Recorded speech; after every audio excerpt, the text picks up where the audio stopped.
지금으로부터 4년 전 러시아 국영 원전기업 로사톰은 창립 75주년 기념 러시아 정부가 60년 가까이 최고 기밀로 취급했던 영상을 하나 공개했습니다. 1961년 10월 30일 구소련은 북극해 노바야 제물랴 제도에서 차르본바의 폭발 실험을 강행했는데 이는 오로지 미국의 기술력을 과시하기 위함이었습니다. 차르본바는 수소폭탄으로 그간 인류가 만든 것 중 가장 잔인한 무기로 일컬어지는데 그도 그럴 것이 이 폭탄의 무게만 27톤에 폭발 순간 위력은 TNT 5천만 톤입니다. 히로시마에 떨어진 원자탄 리틀보이보다 3333배 강력했죠. 파일럿의 안전을 보장할 수 없어 낙하산으로 투하한 폭탄은 반경 35km 이내 모든 것을 파괴시켰고 1000km 떨어진 핀란드 가정집의 창문이 박살냈습니다. 핵폭발 시 발생하는 버섯구름이 에베레스트의 7배가 넘는 67km 상공까지 치솟았으니 괜히 악마의 무기라 불리는 것이 아닙니다. 원자탄은 우라늄이나 플루토늄의 핵분열 에너지를 이용하는 반면 수소탄은 핵분열이 아닌 핵융합 반응을 이용합니다. 분열 에너지보다 융합 에너지가 훨씬 크기 때문에 파괴력 또한 수소폭탄은 원자폭탄에 비할 것이 되지 못합니다. 그래서 수소폭탄은 원자폭탄 자체를 기폭장치로 활용해 초고열, 초고압 환경을 의도적으로 조성한 후 폭탄 내 중수소와 삼중수소의 핵융합 반응을 이끌어 에너지를 얻죠. 그런데 인류는 차르본바 덕분에 수소가 차세대 에너지원이 될 수 있다는 중요한 사실을 알게 됐습니다. 그리고 지금 한국인들이 지구상에서 가장 가볍고 가장 풍부한 원소인 수소를 이용해 전 세계 선박업계를 바짝 긴장시키고 있습니다. 선진국 정부들이 국가 예산으로 전액 지원하겠다며 목 빠지게 기다리는 핵폭탄급 선박, 도대체 어떤 모습일까요? 안녕하세요, 디스멘털입니다. 영상 시작 전에 정정 말씀드립니다. 어제 업로드된 세계적인 석학이 한국에 남긴 무선 예언 영상에서 저는 한국에는 고조선 이후로 많은 외래성씨가 유입됐다면서 그 예시로 김해김씨, 연안인씨, 덕수장씨와 함께 원나라 관리였던 설문질의 후손이 고려에 들어와 얻은 경주설씨에 대해 언급했습니다. 그런데 순창설씨 종친의 일원이라고 자신을 소개하신 구독자분께서 염려를 표하셨습니다. 즉 우리나라에는 두 개의 설씨가 있는데 하나는 대쭉설을 쓰는 설씨이고 다른 하나는 문설주설을 쓰는 성씨입니다. 두 설씨 모두 경주를 본관으로 하고 있지만 다만 설씨가 굉장한 소수이기 때문에 혹 제 영상을 본 분들이 모든 설씨를 원나라에 뿌리를 둔 것으로 오해할 수 있다는 염려를 표하셨는데요. 제 영상에서 예시로 들었던 것은 원나라 관리였던 설문질의 후손이 문설주설을 쓰는 성씨를 의미한 것이었지만 종친의 입장에서는 충분히 염려할 수 있는 상황이어서 오해를 풀고 가도록 하겠습니다. 우리나라에는 말씀드렸듯 두 개의 설씨가 있습니다. 하나는 위에서 말씀드린 원나라 참지정사를 지낸 설문지를 시조로 하는 경주설씨가 있고 또 하나는 기원전 57년 신라의 건국 시조인 박혁거세의 탄생설화에 등장하는 육부 촌장 중 하나인 설거백을 시조로 하는 경주설씨가 있습니다. 사용하는 한자가 다르기도 하고 설거백의 경우 신라가 생기기 이전부터 한반도에 살았고 신라의 건국에 큰 역할을 했던 순수한 한국인뿐입니다. 원래 경주를 본관으로 이어오다 고려시대에 36세손 설자승이라는 인물이 예부시랑으로 수납에게 봉해졌고 그 후손들이 순창에서 세를 떨치면서 순창설씨로 본관을 개관해 현재에 이르렀는데요. 원효대사 그리고 그의 아들 설총이 위성씨이고 설경구 배우도 순창설씨를 쓰는 것으로 알려졌습니다.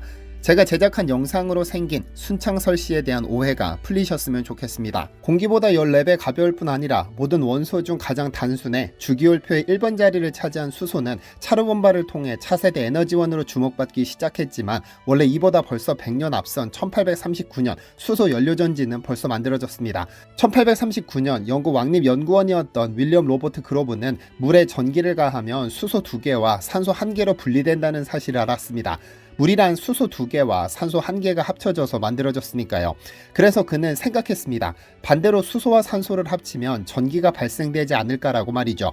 실험 결과 그의 가설은 정확히 맞아떨어졌습니다. 수소와 산소가 합쳐지는 과정에서 전기가 만들어졌고 이 기술로 최초의 수소 연료전지가 태어났습니다. 아마 전기차의 미래도 결국 수소차라는 이야기는 들어보셨을 텐데 둘은 비슷한 듯 하면서 완전히 다른 개념입니다. 둘 다 친환경 자동차라고 불리기는 하지만 전기차는 배터리에 전기를 충전시켜서 충전된 전기의 힘으로 자동차를 구동하며 수소차는 차 내부의 수소 탱크에 수소를 주입해서 수소와 산소가 만나게끔 환경을 만들어 매번 새로운 전기를 만들어 구동합니다. 미리 전기를 충전하느냐 그때그때 전기를 만드느냐의 차이인 것이죠. 하지만 진정한 의미의 친환경차는 수소차입니다. 왜냐하면 전기차 배터리를 충전하기 위해서 필요한 전기는 결국 화력발전소 등을 가동하며 환경오염 물질을 배출하는 과정을 거쳐야 하는 반면, 수소차는 수소를 산소와 만나도록 환경만 조성해주면 그때그때 전기를 생산할 뿐 아니라 그 과정에서 매연이 아니라 물만 배출되니까요. 수소를 산소와 만나도록 해 전기를 생산하면 수소이온이 남게 되는데, 이 수소이온이 미세먼지를 잔뜩 머금은 공기 중에 산소와 결합해 오염물질을 제거한 물을 배출하죠. 그러니까 수소차는 달리는 공기청정기가 되는 겁니다. 진정한 친환경이죠. 하지만 수소차가 전기차만큼 빠르게 상용화되지 못하는 이유는 수소를 어디서 어떻게 구하고 어떻게 인프라를 구축할 것인지가 해결되지 않았기 때문입니다. 더구나 수소는 수소폭탄에도 사용되는 만큼 자칫 폭발이라도 일으키면 어쩌나 하는 두려움으로 주춤주춤하는 사이 그 틈새를 일론 머스크가 공략한 겁니다. 기존 배터리를 겹치고 겹쳐서 만든 기술과 프로그래밍 신기술로 전기차를 만들고 지금은 전 세계 1위 갑부가 됐죠. 하지만 전기차에서 사용되는 전기차 배터리는 분명 한계가 있습니다. 겨울이 되면 배터리가 2배로 빨리 닳을 뿐 아니라 전기 생산을 위해 계속해서 환경 문제가 제기되고, 이 배터리를 만들기 위해 필요한 리튬이나 코발트, 히토류 등을 구하기 위해 중국과 아프리카에 구걸하듯 해야 하니까요. 결국 모든 엔진이 필요한 분야는 모터를 가동시켰는데도 물이 나오는 수소 경제로 갈 것이라는 것이 전문가들의 예측입니다.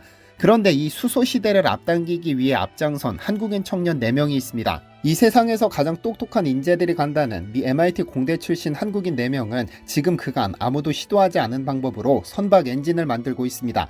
지금 미국 시장에서 전 세계의 모든 주목을 끄는 아모지라는 기업이 있습니다. 아모지는 우성은 대표이사, 조영석 이사, 최종원 제조 담당 임원, 김현호 RP 담당 임원 등 MIT 출신 총 4명이 2020년 11월 뉴욕 브루클린에서 공동으로 창업했습니다.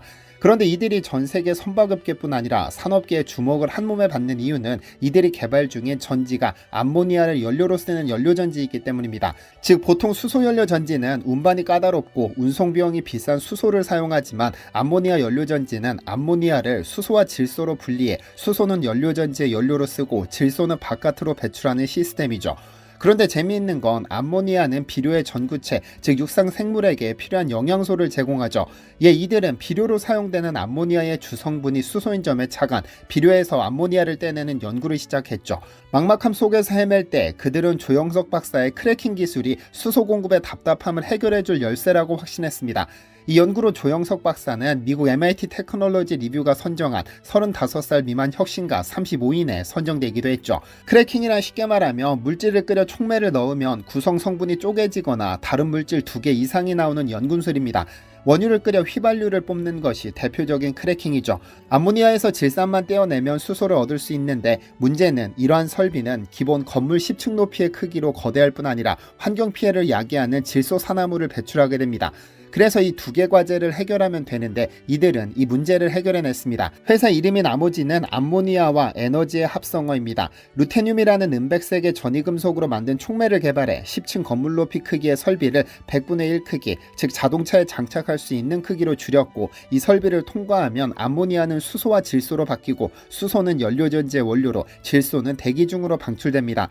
이미 실증까지 마쳐 암모니아 기반 수소 연료전지를 개발해 2021년에는 5kW 드론을, 2022년에는 100kW 트랙터를, 2023년에는 300kW 대형 트랙을 주행시키는 데 성공했으니까요.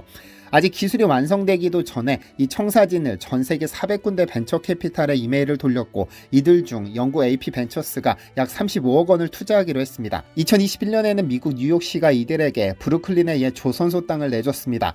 여기에서 암모니아로 나는 드론을 만들자 가능성을 본 아마존이 돈을 댔고, 이 돈으로 미국인들의 로망인 트랙터와 트럭을 움직이자 사우디 아람코, SK 이노베이션, 고려아연, 싱가포르 국부펀드 테마섹 등이 3천억 원을 쏟아부었습니다. 그리고 지금 이 한국인 4인방은 선박으로 어마어마한 사고를 칠 준비를 하고 있습니다. 국제해사기구 IMO에 따르면 선박 등 해운에서 배출되는 온실가스는 전체의 3%인데 LNG선으로 대체되고 있다고는 하지만 여전히 많은 선박이 바다에 엄청난 공해물질을 뿌리고 다닙니다. 더구나 전 세계 국제 화물의 80%는 해상으로 운송되고 있고, 국제해사기구가 세운 2050년까지 국제 해운의 온실가스 순배출량 제로 목표에 전 세계 150여 개 회원국이 동의한 만큼 선박의 엔진을 암모니아 추진 엔진으로 바꿀 수 있다면 그 시장의 크기는 상상을 초월할 겁니다. 수소에 비해 암모니아의 가장 큰 매력은 에너지 밀도입니다. 수소보다 상대적으로 작은 공간에 많은 에너지를 담을 수 있으니까요. 액체 암모니아의 에너지 밀도는 고압 기체 수소의 3배이며 완성품인 암모니아 연료전지의 에너지 밀도는 리튬이온 배터리의 5배나 됩니다. 훨씬 경제적이고 효과적이죠. 그래서 일부 선진국들은 자국 내 선박 엔진을 무공해 엔진으로 바꿔주면 모든 비용을 국가 예산으로 대겠다는 선진국이 줄을 선 겁니다. 지금 이들은 텍사스 휴스턴의 공장을 사들여 1메가와트급 암모니아 추진 예인선 엔진을 제작 중인데 이 배를 올여름 뉴욕 허드슨강에 띄웁니다. 이 시연 행사에는 전 세계 모든 에너지 관계자들이 몰려들 것은 불보듯 뻔합니다.